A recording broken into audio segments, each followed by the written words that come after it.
আসসালামু আলাইকুম। আজকে আমি দেখাবো কিভাবে হালিমের মিক্স যে ডালটা আছে সেই ডালটা বাসায় তৈরি করবেন কিভাবে। কারণ রেস্টুরেন্টে আমরা যখন হালিম মিক্সটা কিনি সেক্ষেত্রে অনেক সময় ডালের পরিমাণ কম থাকে, চালের পরিমাণ বেশি থাকে, যার কারণে আমরা সঠিক পুষ্টিগুণ পাই না। সো আজকের ভিডিওর টপিকস হচ্ছে হালিমের ডালটা কিভাবে প্রপারলি বাসায় তৈরি করবেন এবং সংরক্ষণ করে রাখবেন। আর মজার ব্যাপার হচ্ছে কি জানেন, এই হালিম মিক্সটা যদি আপনারা বাচ্চাদের জন্য যদি তৈরি করেন সেলুলাক স্টাইলে, তাহলে বাচ্চাদেরকেও খাওয়াতে পারবেন স্পাইসি না দিয়ে। দেরি না করে আজকের ভিডিও শুরু করছি। আর রেসিপিটা খুবই সহজ, জেনে রাখলে কাজে লাগবে। প্রথমে আমি এখানে 250 গ্রাম মাসকলাই ডাল নিয়েছি, 250 গ্রাম। তারপর নিয়েছি 250 গ্রাম খেসারি ডাল। তারপর নিয়েছি 250 গ্রাম মসুর ডাল। এখানে ডাল মিক্সিংটা একটু টেকনিক্যালি মেনটেন করতে হবে, তা না হলে কিন্তু আপনার মিক্সিং ভালো আসবে না। তারপর নিয়েছি মুগ ডাল। এখানে 4 ধরনের ডাল ভুট্টা আইটেম, এগুলো আলাদা মিক্স করতে হবে। এই ডালগুলো আমি আলাদা রাখছি সাইডে। তারপর এখানে আমি নিয়ে নিচ্ছি আরেকটা বোল। এটা হচ্ছে অ্যাঙ্কর ডাল, এটা হচ্ছে 250 গ্রাম। তবে অ্যাঙ্কর ডাল একটু সাবধানে রাখবেন, এখানে অনেক সময় ময়লা টলা পাওয়া যায়। সবগুলো ডালই একটু ভালো করে বেছে নেবেন, কারণ অনেক সময় ময়লা পাওয়া যায়, ইটের কণা পাওয়া যায়, এগুলো একটু বেছে নেওয়াটা উচিত হবে। এই ডালের সাথে দিচ্ছি হাফ কেজি ভুট্টা। ভুট্টাটা টোটালি অপশনাল, যদি আপনারা দিতে মন চায় দিবেন, ভুট্টা দিলে কিন্তু টেস্টটা ভালো আসে। তারপর দিচ্ছি হাফ কেজি গম। তারপর দিচ্ছি 250 গ্রাম ছোলা বুট, চামড়া ছাড়া যেটা আছে সেটা, চানা বুট যেটা বলি আমরা। আচ্ছা, এখন আমি 2 ভাগে কিন্তু মিক্স করেছি, এটা অবশ্যই আপনারা মাথা রাখবেন।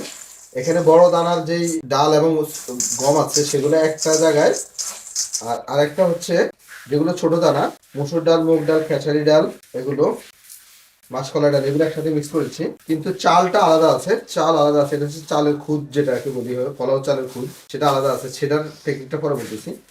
এখন যে ব্যাপারটা মাথায় রাখবেন সেটা হচ্ছে, যখনই আপনারা হালিম একবারে ডাল তৈরি করবেন, সেক্ষেত্রে কি করবেন, এইগুলো ওয়াশ করে তারপর সিদ্ধ করে অল্প অল্প করে হালকা ব্ল্যান্ড করে তারপরে হালিম রান্না করবেন। এটা হচ্ছে একটা প্রসেস। আরেকটা প্রসেস হচ্ছে এই সবগুলো ব্ল্যান্ড করে নেওয়া। ব্ল্যান্ড করে নেওয়ার জন্য আপনাকে সবগুলো একসাথেও কিন্তু ব্ল্যান্ড করতে পারবেন না, দুইটাতেই সেম প্রসেস। যদি আপনারা সিদ্ধ করেন তাহলে এটা আগে সিদ্ধ করতে হবে, কারণ এটা অনেক সময় লাগে। এটা সিদ্ধ করে এটা তুলে নেবেন, তারপর এই ডালটা সিদ্ধ করবেন, তারপর একসাথে করবেন। কিন্তু যখন একসাথে সিদ্ধ করবেন, এই ডালগুলো বড় তো, যার কারণে হচ্ছে আপনার সহজে এটা সিদ্ধ হবে না।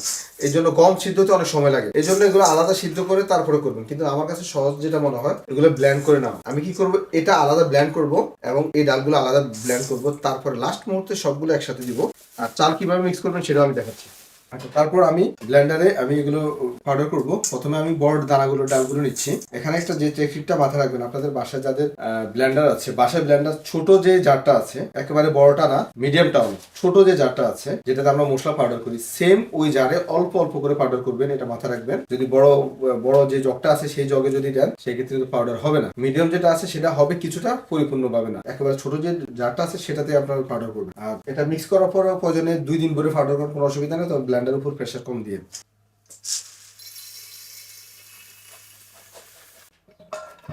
এখানে পাউডার করার ব্যাপারে কিছু টেকনিক আছে, সেগুলো আমি দেখাচ্ছি।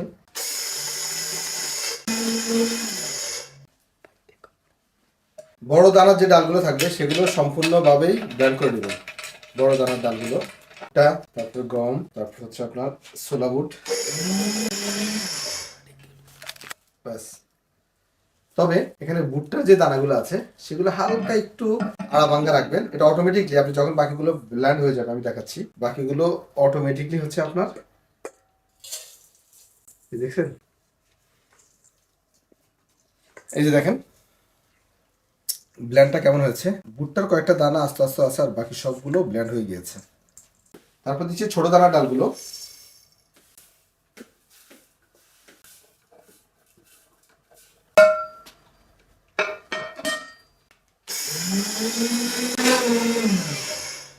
চমৎকার হয়েছে। এটা যখন মোটামুটি আপনার 80% পাউডার হয়ে যাবে, তারপর এবার চালগুলো অ্যাড করবেন। আগে কিন্তু চাল দিবেন না, আগে চাল দিলে অতিরিক্ত ভেঙে যাবে চালগুলো। এখন আপনার চাইলে এটা পোলাও চালের খুদও দিতে পারেন, অথবা পোলাও চাল আস্তেও দিতে পারেন। তখন পোলাও চাল দিবেন, সিদ্ধ চাল দিবেন না। সিদ্ধ চাল দিলে কিন্তু হালিমের ফ্লেভার ভালো হবে না। শুধু আড়া ভাঙ্গা করে নেবেন, মানে বেশি ভাঙ্গার প্রয়োজন নেই, আড়া ভাঙ্গা, ব্যাস হয়ে গেছে। আমি দেখাতে পারছি কিনা জানি না, দেখাচ্ছি। তারপর 2 প্রকার ডাল একসাথে মিক্স করে নেবেন। এই যে এখানে যে মিক্সারটা আছে মোটামুটি আপনার পুরো রমজান মাস চলে যাবে, আশা করি থাকবেও আরো।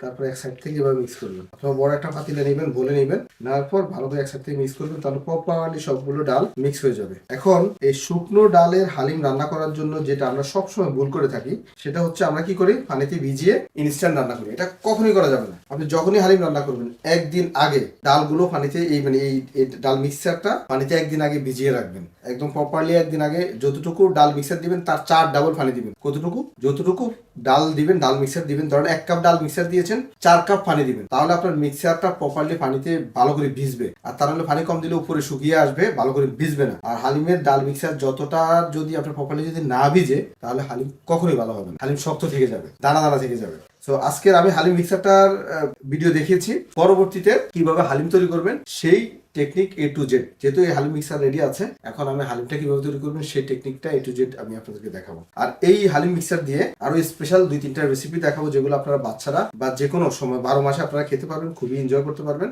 সেই রেসিপিটাও দেখাবো। ওকে, তো আজকের ভিডিও এ পর্যন্তই, দেখা হবে পরবর্তী ভিডিওতে। আল্লাহ হাফেজ।